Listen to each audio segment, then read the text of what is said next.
ये next part है mix quantitative aptitude का, पार्ट नंबर 6 है। इसमें हम फिर से 5-6 क्वेश्चंस देखेंगे, मिक्स क्वेश्चंस है, ठीक है। बोट एंड स्ट्रीम से रिलेटेड एक आप समझ लो कि पर्टिकुलरली वीडियो ही पड़ा हुआ है, उसकी प्लेलिस्ट भी आपको मिल जाएगी, ठीक है। तो उसमें जाके पहले उसके कॉन्सेप्ट्स क्लियर करने हैं, तब जाके ये सारे क्वेश्चंस आपको समझ में आएंगे जो हर वीडियो में आपको लगभग मिल ही रहे हैं। तो फर्स्ट क्वेश्चन हम देखेंगे। अगर चैनल पे नए हो तो एसएससी गाइड को तुरंत सब्सक्राइब कर लो, बेल आइकन दबाना। Ratio of speed of a boat in down stream and speed of stream is 9:1, ठीक है। क्वेश्चन कह रहा है कि डाउन स्ट्रीम का रेशियो, डाउन स्ट्रीम का मतलब डीएस, और स्पीड ऑफ स्ट्रीम का मतलब होता है आरएस, इज इक्वल्स टू 9:1, ठीक है। अब ये टर्मिनोलॉजी समझने के लिए बोट एंड स्ट्रीम का ही जो वीडियो है उसी में समझ में आएगा, बार बार नहीं समझाया जा सकता ना उसमें। If the speed of current is 3 kilometre per hour, देखो करंट की स्पीड आपको अलग से भी दी हुई है 3 किलोमीटर पर आवर, ठीक है, ठीक है। 3 किलोमीटर पर आवर आपको स्पीड ऑफ करंट दिया है, और स्पीड ऑफ करंट यहाँ पे भी दिया हुआ है, स्पीड ऑफ स्ट्रीम या स्पीड ऑफ करंट बात एक ही है, ठीक है। वो सिर्फ डराने के लिए दिया है। देखिए आप यहाँ पे देख सकते हो, धारा की गति और धारा की गति दोनों एक ही चीज है, ठीक है। तो आर एस की वैल्यू रेशियो में 1 है और किलोमीटर में 3 किलोमीटर, इट मीन्स 1 की वैल्यू 3 किलोमीटर है, तो 9 की वैल्यू कितनी हो जाएगी, 9 3 जा 27, क्योंकि 3 से मल्टीप्लाई कर रहे होंगे यहाँ पे इस तरीके से। तो आप देख पाओगे कि डाउन स्ट्रीम की स्पीड है 27 और रेट ऑफ स्ट्रीम है 3 किलोमीटर पर आवर, ठीक है। इतनी बात क्लियर है। ये अगर क्लियर है तो अब हम आगे चलेंगे। इसको मैं इरेज कर देता हूँ जरा सा, ताकि आपको क्लियरली समझ आ जाए। देखिए, इतना करने के बाद find the distance travelled upstream R, ठीक है। अप स्ट्रीम निकालना है पहले, वो बात की बात है। देखो आर एस की हेल्प से आप अप स्ट्रीम कैसे निकाल सकते हो, तो आर एस इक्वल्स टू होता है half D S minus US, यही होता है। आर एस की वैल्यू आप रखेंगे 3 इक्वल्स टू हाफ डीएस की वैल्यू रखेंगे 27, ये वाली वैल्यू रखनी है, रेशियो से मतलब नहीं है। डीएस इज 27 माइनस यूएस, ये रख दिया हमने। 3 दूना 6 हो गया, 6, ये 6 है यार। 27 माइनस अप स्ट्रीम, इसको इधर लाओगे तो कितना बचेगा, 21। अप स्ट्रीम की वैल्यू आ गई आपके पास 21, ये उत्तर है, बिल्कुल नहीं। क्यों? क्योंकि उसने कहा है कि अप स्ट्रीम में 5 घंटे तक चलेगा, तो क्या डिस्टेंस कितना ट्रेवल करेगा। ये तो 1 घंटे की स्पीड है, क्योंकि अप स्ट्रीम स्पीड का मतलब क्या है, स्पीड का मतलब है कि हर 1 घंटे में चली गई दूरी, तो ये 1 घंटे की है 21, 5 घंटे चलाना है 21 के हिसाब से, तो चला लो 21 × 5 = 105, यानी कि 105 किलोमीटर प्रति घंटे आपका सही उत्तर हो जाएगा। प्रति घंटे नहीं यार, एक कितनी दूरी तय की गई ये पूछा है ना, 105 किलोमीटर। चलिए ठीक है, अगले पे चलते हैं। फर्स्ट क्वेश्चन हो गया। सेकंड क्वेश्चन बहुत इंपॉर्टेंट, लेकिन इसको आपको बेसिक से समझना इसलिए जरूरी है क्योंकि अदरवाइज आप थोड़ा सा कंफ्यूज हो जाओ, ठीक है। बहुत इंपॉर्टेंट क्वेश्चन है भाई, देखो समझने की कोशिश करो। Sum of 4 consecutive even numbers are greater than 3 consecutive odd numbers by 8, by 81 है ये, 8 नहीं है पहली चीज तो, दिस इज 81, ठीक है। ये क्या है, 81। If sum of least odd and least even number is 59, then find the sum of largest odd and largest even, ठीक है। तो हम इसको कई तरीके से कर सकते हैं। पहले देखेंगे सम ऑफ 4 कंसेक्यूटिव इवन नंबर्स की बात की गई है, तो मैं मान लेता हूँ 4 इवन नंबर्स कंसेक्यूटिव, ठीक है। 4 इवन नंबर हम मान लेते हैं, कौन कौन से मानेंगे भाई। अगर x को मैं इवन मानता हूं, तो अगला क्या हो जाएगा, x+2, अगला क्या हो जाएगा, x+4, अगला क्या हो जाएगा, x+6। 4 नंबर हो गए। कैसे, देखो रख के देख लिया करो। अगर x इवन है, सम संख्या है, मतलब x 2 है, तो 2 में 2 जोड़ो 4, 4 में 2 2 में 4 जोड़ो 6, 2 में 6 जोड़ो 8, इस तरीके से, ठीक है। अब 3 कंसेक्यूटिव ऑड नंबर्स, तो 3 ऑड नंबर्स लगातार, कंसेक्यूटिव का मतलब क्रमागत लगातार, ठीक है। इसको हम मान लेते हैं पहला y, दूसरा y+2 और तीसरा y+4, ठीक है जी। ये हमने ऑड नंबर्स मान लिया। अब वो कह रहा है कि इन दोनों का जो सम है ना, किसका किसका, ये जो 4 ऊपर इवन के लिखे हैं और 3 नीचे ऑड, इन दोनों का सम 81, नहीं, इन दोनों के सम का डिफरेंस 81 है, क्योंकि आर ग्रेटर देन बोला है ना। तो पहले तो हम सम कर लेते हैं। सम कैसे करेंगे, देखो यहाँ पे ध्यान से समझना सम कैसे किया जाएगा। X x x x, 4x हो गया, तो मैंने लिखा 4x, जोड़ रहे हैं, ठीक है। 2 4 6, 6 4 10 2 12, तो मैंने लिखा +12। ये एक पोर्शन हो गया, बीच में लगाया माइनस, y 3y, ठीक है। 2 4 6, यानी कि +6। इन दोनों का डिफरेंस 81 है, ये सवाल कह रहा था। अब आप क्या कह रहे हो, देखो जरा। 4x - 3y, 12 में से 6 गया तो 6, प्लस का 6 उधर जाके माइनस हो जाएगा, तो ये आ जाएगा 75। ये आपके पास एक इक्वेशन आ गई, समीकरण आ गई। आगे देखेंगे, if sum of least odd and least even number is 59। Least माने सबसे छोटा, लीस्ट ऑड और लीस्ट इवन, अगर इन दोनों का सम 59 हो, यानी कि ये ऐसा कहना चाह रहे हैं, तो आपको बताना क्या है, वो बात की बात है। पहले इसको सॉल्व कर लो।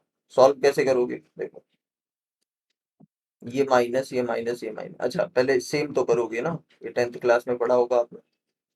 देखिए कहानी क्या है, कि अगर मैं x को कैंसिल करना चाहता हूं, तो मैं इसमें 4 से मल्टीप्लाई कर दूंगा पूरी इक्वेशन में, और मल्टीप्लाई करके मैं दिखाऊंगा बिल्कुल भी नहीं, ये आपको समझना पड़ेगा कि ये 4x था, और जब 4 से यहाँ मल्टीप्लाई किया तो ये भी 4x हो गया, और ये माइनस क्योंकि किया है तो ये कट गया। अब -3y और -4y, तो ये हो गया माइनस का 7y, इक्वल्स टू, यहाँ पे आपको दिया है 75, और ये हो गया 6 चौक 24, 240 में से 4 गया 236।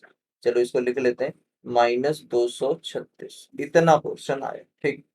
अब आप इसको फर्दर सॉल्व कर रहे होंगे, तो -7y इक्वल्स टू, 276 में से 100 गया तो 176, सॉरी 236 में से 100 गया तो 136, और 136 और 25 161।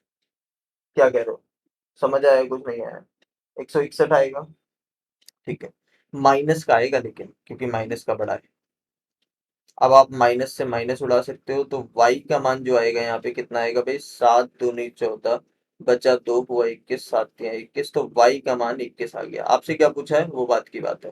पहले y के मान को आप उठा के चाहे 1 में रख दो चाहे 2 में रख दो भाई, ये वाली इक्वेशन, ये इक्वेशन 1 है मान लो, और ये 2 है, ठीक।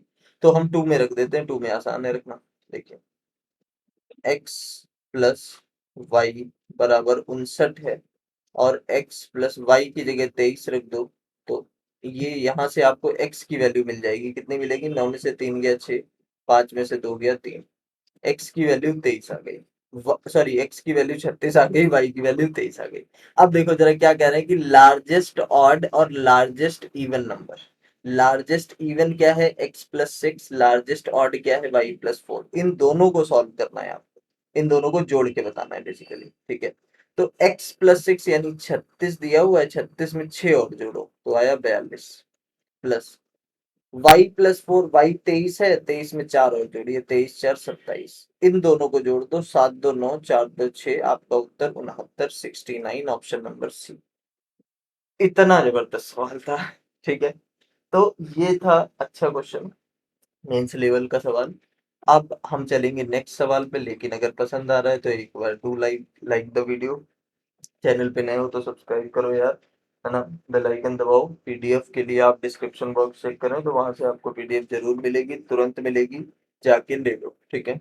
और थोड़ा सा सपोर्ट दिखाएं आप लोग भी हमारे चैनल पे, क्योंकि नया चैनल है आपको पता है, और कंटेंट जबरदस्त आ रहा है, सारे मेंस लेवल की जबरदस्त जबरदस्त सवाल हम लोग डिस्कस कर रहे हैं, जो कि फ्री ऑफ कॉस्ट है पूरा आपके लिए, रीजनिंग भी मैथ्स भी। तो सब्सक्राइब करना बहुत ज़्यादा इम्पोर्टेंट है, इससे हम लोगों को मोटिवेशन मिलता है, इट्स इम्पोर्टेंट, प्लीज सब्सक्राइब कर दो। क्वेश्चन थर्ड देखिए, ये भी अच्छा सवाल है। Two different amounts are invested in two schemes, in scheme A amount X is invested at 8% per annum, and scheme B में X plus 1400 is invested at 12% per annum. 2 साल के बाद इन दोनों के बीच का जो डिफरेंस आया था, उसका अंतर 880 है, तो एक्स की वैल्यू आपको बतानी है। क्वेश्चन समझ आ गया, क्वेश्चन समझ आ गया तो अच्छी बात है। जब तक हमें ये बात नहीं दी है कि आप सिंपल से निकालोगे या कंपाउंड इंटरेस्ट से, तो आपको हमेशा सिंपल इंटरेस्ट मान के चलना है। जब तक कंपाउंड अगर लगाना होगा, तो वो बोलेगा कि कंपाउंड लगाओ, ठीक है, अदरवाइज आप अपनी मर्जी से नहीं कर सकते।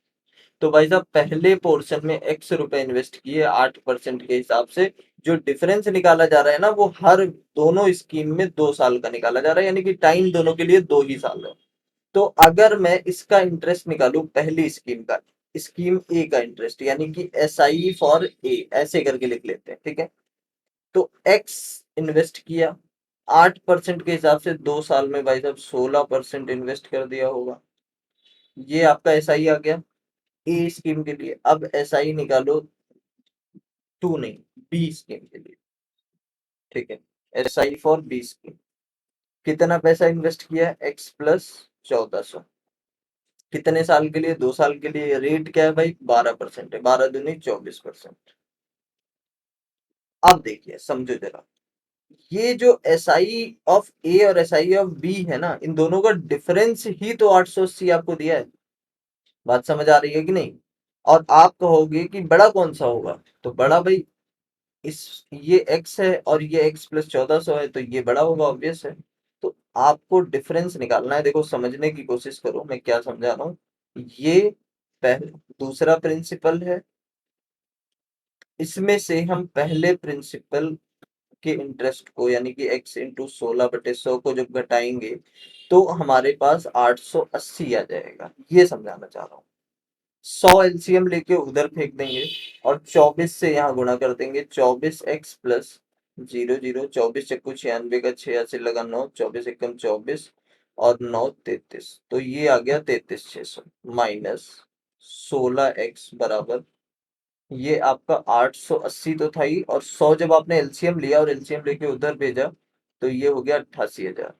ना 24 माइनस 16 इज 8x बराबर 88,000 में से 33,000 जाएगा तो क्या बचेगा बताओ जरा, 55,000 बचेगा। 55,000 में से 600 और घटा दो तो 54,400, इस तरीके से 54,400। 8 से आप डिवाइड करोगे तो 8×48 होता है, 8×48 बचा 6 हुआ 64, 8×8 = 64। तो x की वैल्यू क्या आ रही है, 6800 आ रही है। x की वैल्यू 6800, और पूछा क्या है, x की वैल्यू भी निकालनी है विच इज 6800। तो आपका जो ऑप्शन नंबर ए हो जाएगा वो करेक्ट हो जाएगा, ठीक है। इस तरीके से सॉल्व करना है। थर्ड क्वेश्चन हो गया। अब हम नेक्स्ट पे चलेंगे। नेक्स्ट सवाल हमसे क्या कह रहे हैं, अगर पसंद आ रहा है तो एक बार लाइक जरूर करो। Average age of A and B 2 years ago was 26 years, ठीक है। Age of A 5 years hence will be 40 years, ठीक है। B is 5 years younger than C. Find the difference between age of A and C, ठीक है। देखो average age of ए और B 2 साल पहले, 2 साल पहले एवरेज एज कितनी थी, 26 थी, ठीक। तो 2 साल बाद एवरेज मतलब अभी प्रेजेंट में कितनी होगी आप ये समझ लीजिए। देखो अगर मैं ऐसे लिखूं कि ए प्लस बी का एवरेज, ठीक है, और ये 2 साल पहले की बात हो रही है, कितना है, 26 साल, ठीक है। यहाँ पे लिख दूंगी आप 2 years ago।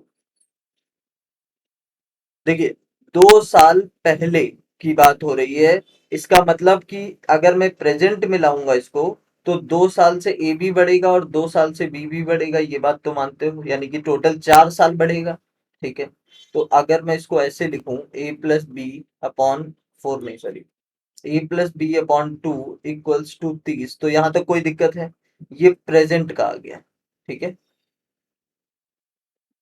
30 हो गया। अगर मैं ए प्लस बी की आयु देखूं तो 30×2 = 60 हो गई, जो कि प्रेजेंट की है। ये बात याद रखनी है आपको, ये प्रेजेंट की वैल्यू है, ठीक है भाई। यहाँ पे शॉर्ट में लिख देते हैं PR। इतना हो गया। अब यहां से आप क्या कर सकते हो, आपसे बोला गया है कि बी इज 5 year नहीं, ए 5 years hence will be 40 years, मतलब कि ए की आयु 5 वर्ष बाद 40 की होगी। ए अगर 5 साल बाद 40 का होगा तो ए अभी 35 का है, इट मीन्स ए का प्रेजेंट एज 35 है। तो अगर आप इसको इसमें से घटाओगे तो आपको बी की प्रेजेंट एज मिल जाएगी, कितनी मिलेगी, 25, क्योंकि 60 में से 35 गया 25, बी की प्रेजेंट एज मिल गई। आगे कह रहा है कि सी 5 वर्ष छोटा है बी से, नहीं, बी जो है सी से 5 वर्ष छोटा है, पूरा पढ़ो। बी सी से 5 वर्ष छोटा है, यानी कि सी 5 वर्ष बड़ा होगा, ठीक। तो सी कितने का होगा भाई, सोच के बताओ। सी 30 का होगा ना। देखो B is 5 years younger than C. B 5 साल छोटा है सी से, तो सी 30 का हो गया। अब क्या पूछ रहे हैं ये चेक कर लो। पूछ रहे हैं कि find difference between age of A and C. A और सी की एज के बीच का डिफरेंस बताना है। 35 और 30 के बीच में कितना अंतर है ये आप ये बता सकते हो। ऑप्शन कोई भी मैच नहीं कर रहा, लेकिन कोई बात नहीं, हम ये मान के चलेंगे कि ऑप्शन नंबर ए में 5 दिया हुआ है। ठीक है, ये 5 years है, क्योंकि हमारा उत्तर 5 years ही होगा। मैं ऐसे लिख के बता देता हूँ आपको कि ए और सी के बीच का प्रेजेंट एज का डिफरेंस जो होगा वो 5 years होगा। प्रेजेंट एज की बात हो रही है, ये बात और याद रखना। ठीक है, तो ये था हमारा। देखिए टाइपिंग एरर हो सकता है, कोई उसमें कोई बड़ी दिक्कत नहीं है। आप लोग भी सॉल्व करके एक बार देखना, अगर आपको कुछ डिफरेंट आ रहा है आंसर तो कमेंट सेक्शन में जरूर बताना। ठीक है, नेक्स्ट सवाल की तरफ हम चलेंगे। नेक्स्ट सवाल और भी अच्छा है। देखिए, average of X Y Z is 24। X Y का रेशियो 2:3, एक्स प्लस वाई 60 है, तो एक्स माइनस जेड बताओ। ठीक है, थोड़ा एलजेब्रा टाइप का सवाल है, लेकिन एलजेब्रा है नहीं। देखो, है एवरेज वाई, सिंपल है। X plus Y plus Z का एवरेज यानी कि 3 से डिवाइड किया, तो ये 24 दिया है। तो अगर मैं आपसे कहूं कि इनका सम बता दीजिए, तो आप कहोगे 24 दिया 72। ठीक, एक्स और वाई का रेशियो 2:3। एक्स और वाई का रेशियो 2:3 दिया है। ठीक है, और एक्स प्लस वाई 60 भी दिया है, यानी कि इन दोनों को अगर मैं जोड़ूं तो आ रहा है 5। तो 5 बराबर 60, 1 बराबर 12। तो एक्स कितना है भाई, एक्स है 2, 2 बराबर 24। वाई कितना है, वाई है 3, 3 बराबर 36। ठीक है, इतना हो गया। अब देखो, एक्स प्लस वाई अगर मैं यहां से निकालूं तो 24 और 36, 36 24 60 होता है। तो हाँ, एक्स और वाई का मान 60 आ गया। अब मैं यहाँ से एक्स वाई को घटाना चाह रहा हूँ। क्यों ऐसा करूंगा मैं, क्योंकि जेड निकल आएगा इससे। ये जो जेड की वैल्यू है ये 12 आ गई। ठीक, अब तभी तो आप एक्स माइनस जेड निकाल पाओगे। एक्स की वैल्यू आपके पास कितनी थी, एक्स की वैल्यू आप कहेंगे 24 थी। जेड की वैल्यू कितनी है, 12 है। आपको एक्स माइनस जेड ही तो निकालना है। तो 24 माइनस 12, उत्तर आ गया 12। Option number B. ये था हमारा फिफ्थ सवाल। ठीक है, उम्मीद है आपको पसंद भी आया होगा, समझ में भी आया होगा। अगर समझ आया तो एक बार वीडियो को लाइक करके जरूर जाना यार। ठीक है, चैनल पे नए हो तो सब्सक्राइब कर लेना प्लीज। अब हम चलेंगे अपने नेक्स्ट क्वेश्चन पे, जो कि है नहीं इस वीडियो में, सॉरी। चलिए मिलते हैं नेक्स्ट वीडियो में।